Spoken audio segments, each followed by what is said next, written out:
हर हर महादेव। भगवान ने हमें सब कुछ दिया है, पर हमने भगवान के लिए क्या किया है। एक भिखारी की बहुत ही सुंदर कथा सुनाने जा रहा हूँ। मैं हूँ राजेश और आप सभी को बहुत बहुत स्वागत करता हूँ। आप सबसे हाथ जोड़ के विनती है कि आप सब इस कथा को एक बार अवश्य पूरा सुने। देवों के देव महादेव जिनकी भक्ति सच्ची श्रद्धा से किया जाए तो एक जन्म क्या सातों जन्म तर जाते हैं। तो चलिए दोस्तों, उस भिखारी की कथा सुना रहा हूँ। एक समय की बात है, एक मंदिर पे, जहाँ की मंदिर में पुजारी रहता था और मंदिर के सीढ़ी के नीचे एक भिखारी रोज़ भीख मांगता था और उसे बहुत ही भला बुरा सुनना पड़ता था। कोई उसे भीख देता था तो कोई नहीं देता था। ऐसा ही वह बहुत दिन तक भीख मांगता रहा और भगवान से हाथ जोड़ के भोलेनाथ से यही विनती करता रहता था कि हे भोलेनाथ, अगर मेरे कोई चमत्कार हो जाता, मेरे ज़िंदगी बदल जाते तो कितना अच्छा रहता। यही रोज़ सोचता था और उसे भीख में कोई 2-4 रुपया दे देता था तो कोई कुछ कह देता था, भला बुरा कह देता था। ऐसा ही बहुत दिन तक चलता रहा और उस भिखारी जो था, उस भिखारी को हाथ पैर तो सही था, पर ये था थोड़ा वृद्ध था। कुछ दिन के बाद एक धनवान व्यक्ति आया और उसके सामने बैठा और उससे बोला, भैया आपको मैं एक बहुत ही बड़ा काम सौंप रहा हूँ, करना चाहोगे?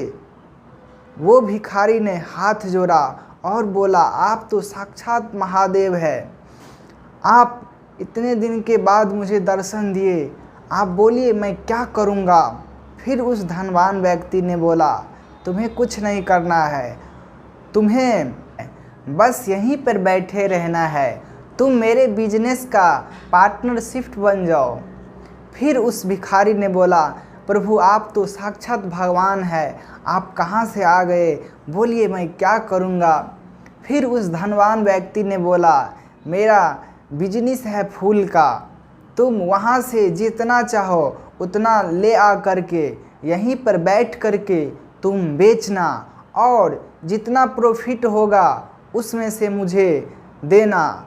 तो वो भिखारी बोला, आपको कितना दूंगा?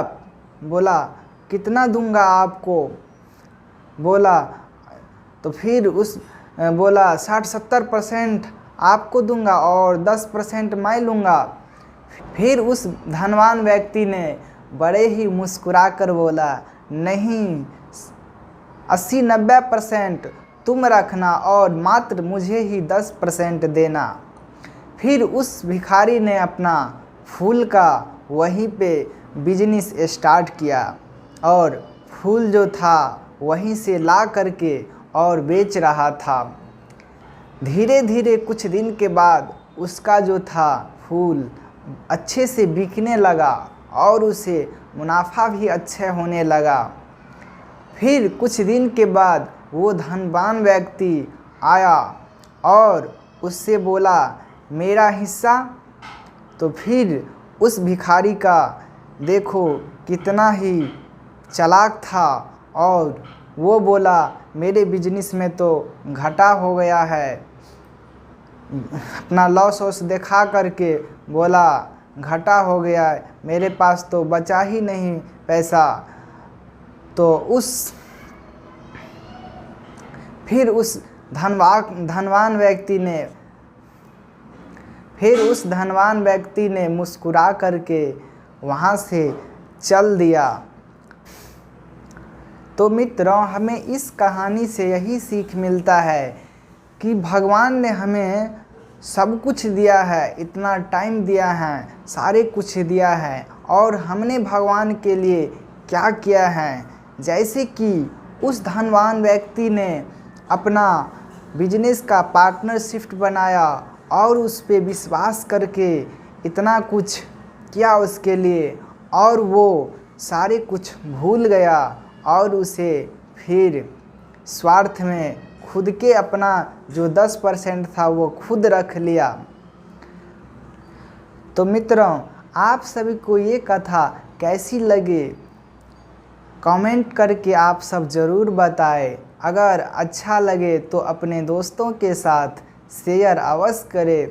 हर हर महादेव।